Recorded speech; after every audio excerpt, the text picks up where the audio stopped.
Maeve Doyle woke to the hush that always settles over Gull Harbour Island just before sunrise. No gulls crying yet, only the sigh of the sea through cracked open windows. The Sea Glass Inn, her rambling cedar shingle bed and breakfast, normally stirred to life with the smell of coffee by 6, but this particular morning would be busier than most. It was the day of the annual Sandcastle Spectacular, an all-island contest Maeve's late husband had helped found. From her second-floor landing, Maeve peered down at the lobby's display cabinet. Inside, on a velvet cushion, rested the contest's prize, a hand-blown glass lighthouse whose interior swirled with flecks of copper that caught the dawn. It was accompanied by a $500 gift card to the island's general store, tucked in a keepsake envelope. Or rather, that was what should have been there. Maeve blinked. The lighthouse was gone.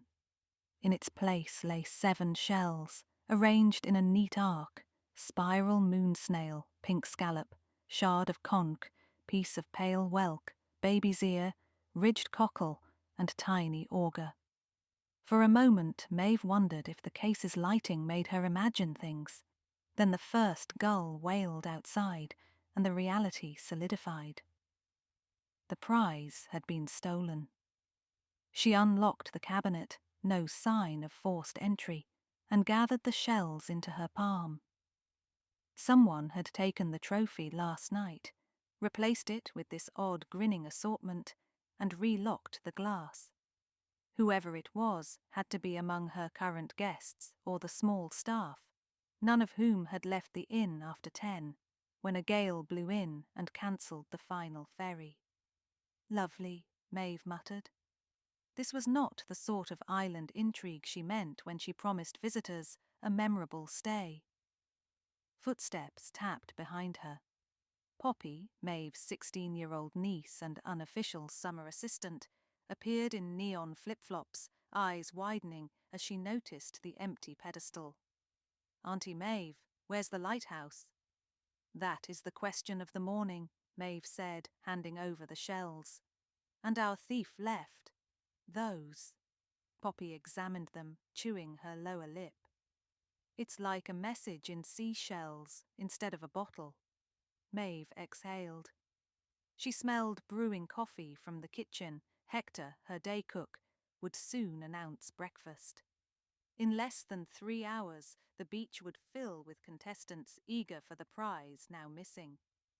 And the island's only deputy, Carmen Ortiz, was on the mainland testifying in a boating case. Maeve squared her shoulders. "We'll find it, quietly. No need to ruin the contest." Poppy gave her a grin that aged her down to the freckles of childhood. "We'll run a clandestine investigation then." Clandestine was generous, Maeve thought, but nodded. If the innkeeper learned anything during years of shepherding tourists, it was that calm confidence soothed panic faster than truth.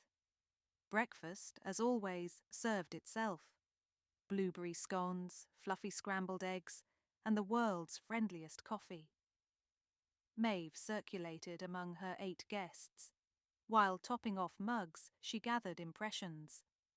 First were Harper and Jonah Willis, newlyweds on a 6-night stay. Harper's nose was sunburnt already.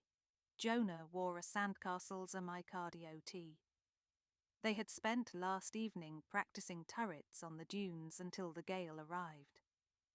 At the fireplace sat Clementine Reed, retiree and island gossip, crocheting a seagull whose wings looked suspiciously like upturned claws. Across from her perched Lila Pierce, a reserved woman in her 30s with wind-tangled hair, known around town for selling delicate shell mobiles. She spoke little, but her eyes catalogued details like a tide pool catalogued shadows. Near the bay windows argued the Finches, Laura and Doug, competitive builders who'd won 3rd place last year and desperately wanted to upgrade. Finally, alone at a side table, was Finn Vargas, a a sculptor with driftwood earrings whose moody art had once landed on the cover of Coastal Living. Maeve asked casual questions. Sleep well? Anyone venture out after 10? The gale made them unanimously shake their heads. Harper complained their sand moulds blew across the porch, and Finn grumbled that inspiration drowned in the wind. Yet each guest had access to the lobby between 9 and midnight, when the fireside sing-along ended. She noticed no one mentioned seeing Lila after dinner. At 9, Maeve and Poppy retreated to the inn's tiny office to examine the shell arrangement under lamplight. Maybe an anagram, Poppy suggested, arranging shells by first-letter names, MSCWBCA. MSCWBCA, not helpful. Maeve googled moon snail, whelk, auger facts, until her vision blurred. Then a memory bubbled up. Back in Girl Scouts, they'd learned that shell types sometimes substituted for Morse code in beachside treasure hunts. A dot for small spiral, dash for long razor, so forth. She retrieved an old guidebook from the shelves. 6 minutes later, their hypothesis held water. The auger, a long dash-like shell, represented a dash, while the little moon snail dot stood for a dot. Translating produced. Which using Morse spelled LUCC. Look, Poppy frowned. Doesn't spell anything. Maybe we're off. Maeve looked again. The cockle had ridges like 3 dashes. That changed things. That spelled LOOK. Poppy inhaled. Look, so the next word, maybe there are more shells somewhere. They hurried to the lobby cabinet. Inside lay only deep velvet plush. The thief must have left additional clues elsewhere. At that moment, Hector poked his head into the hallway. Senora Maeve, the Finches wonder if you've seen their special silicone buckets. They left them outside and now gone. More missing items, and likely more shell messages. Maeve thanked him, thoughts racing. Someone orchestrated a scavenger hunt. Time to widen the net. She gathered her guests in the parlour for an impromptu meeting, presenting the empty cabinet. Gasps darted like minnows. The trophy is missing, Maeve announced. No cause for alarm. We'll recover it by contest, judging this afternoon. But if anyone noticed anything unusual after 10 last night, please speak. Finn crossed long arms. Someone think this is funny? Years of work goes into winning that lighthouse. Clementine clucked.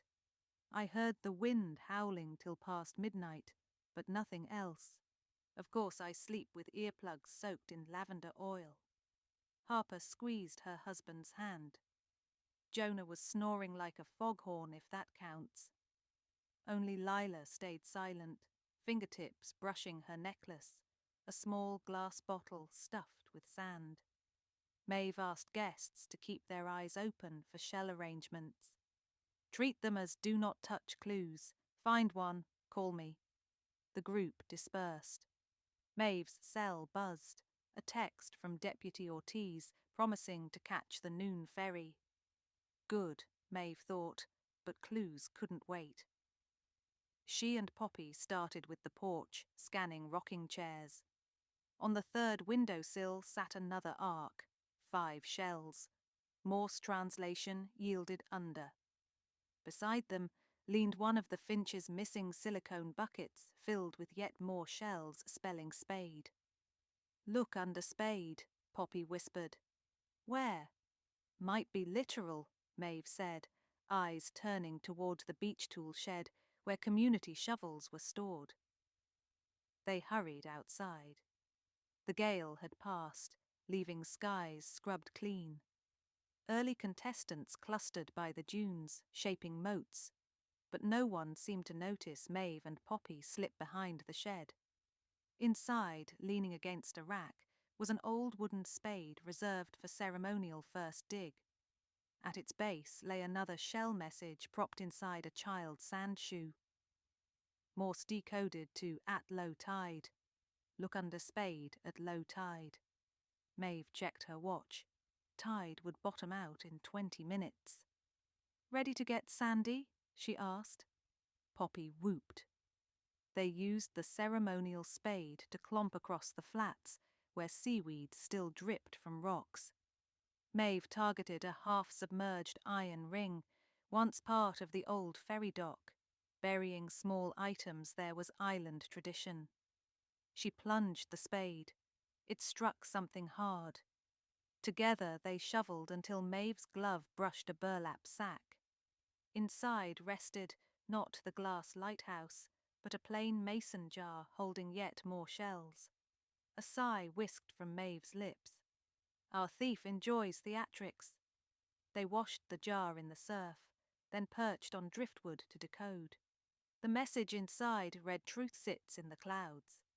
Poppy wrinkled her nose. Philosophical, or maybe literal again. Truth sits in the clouds. The cloud room? That's Clementine's room. Or my cloud-topped apple scones, Maeve said, picturing the powdered sugar clouds she piped onto pastry domes cooling in the kitchen. She and Poppy hustled back, sand trailing behind them. In the kitchen, Hector was frosting cupcakes for tomorrow. No shells in sight. Maeve scanned pantry shelves. On the top row sat her silver cake stand. Around its rim circled yet another arrangement of shells. Morse spelled flour bin. They opened the industrial flour bin, and there, nestled like a snowy treasure, gleamed the glass lighthouse trophy, untouched. Relief fizzed through Maeve, followed swiftly by irritation. Why drag us through half the island? Poppy lifted a folded paper taped to the lighthouse. On it, handwriting in neat block letters. "Congratulations, Sherlocks. Now that you've found the lighthouse, join me at the gazebo before the judging. Come alone, bring the trophy." Maeve exchanged a look with Poppy. "Alone, my foot, you're my Watson." They cleaned the lighthouse, dusting flour off its base, and slipped it into a canvas tote. Maeve texted Deputy Ortiz their location update. The deputy replied she'd reach the inn within half an hour. Good. The seaside gazebo stood at the edge of scrub pines beyond the dunes. Maeve and Poppy arrived to find Lila Pierce waiting, wind-teasing tendrils of her sun-streaked hair. In her hands, she cradled a journal bound in sea-green cloth. She smiled, nervous, not menacing. "You solved it," she said. "I hoped you would." Maeve folded her arms. "Mind explaining why you abducted our prize, Miss Pierce?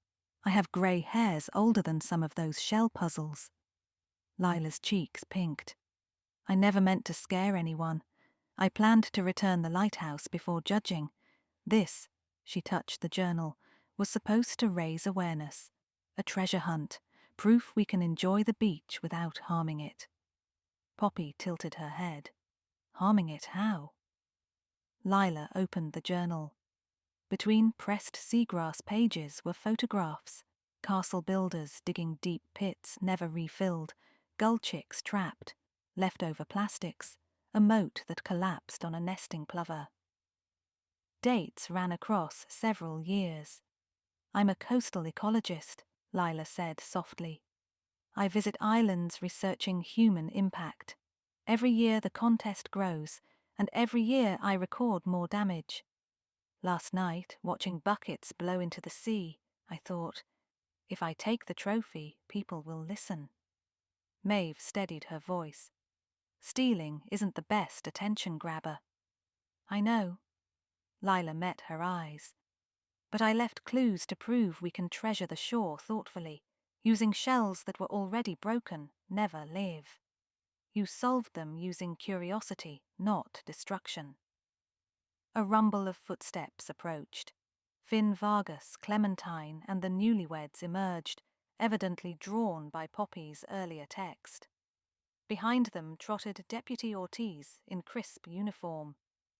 Maeve gave the deputy a concise rundown, while guests circled, hushed. When finished, Ortiz eyed Lila. Ms. Pierce, taking property is still theft, but given it's been recovered undamaged, I can offer a verbal warning pending the owner's choice to press charges. She looked at Maeve. Maeve considered the lighthouse, its copper flecks catching sunlight like embers. She thought of her late husband, who cherished not only sandcastles, but the coastline itself. Then she gazed at the crowd, the Willises glowing with honeymoon optimism, the Finches clutching their reclaimed buckets, even Finn with an artist's hunger for beauty. What I press, Maeve decided, is for next year's contest to include a conservation pledge. Design must use only existing sand within a set perimeter, fill pits afterward, and every team donates to the Shorebirds Fund. Lila can run an educational booth if she's willing. Lila's eyes shimmered. I'd like that. Deputy Ortiz nodded. Community service component. Sounds fair. She closed her notebook. Clementine clapped. Well, all's well, though I'd appreciate a photo of those clues for Crochet Club newsletter. The group laughed, tension dissolving. Maeve returned the lighthouse to its pedestal beside the gazebo so it could preside over judging. Noon sunlight glittered through its glass, casting miniature rainbows on the wooden slats. A short time later, the contest commenced. Maeve and Deputy Ortiz joined as honorary judges, measuring moats and turrets. The Finch's replica of the island's original lighthouse won, though Jonah and Harper's mere dragon earned people's choice. More importantly, after the horn sounded, everyone tamped their pits and picked up stray shovels.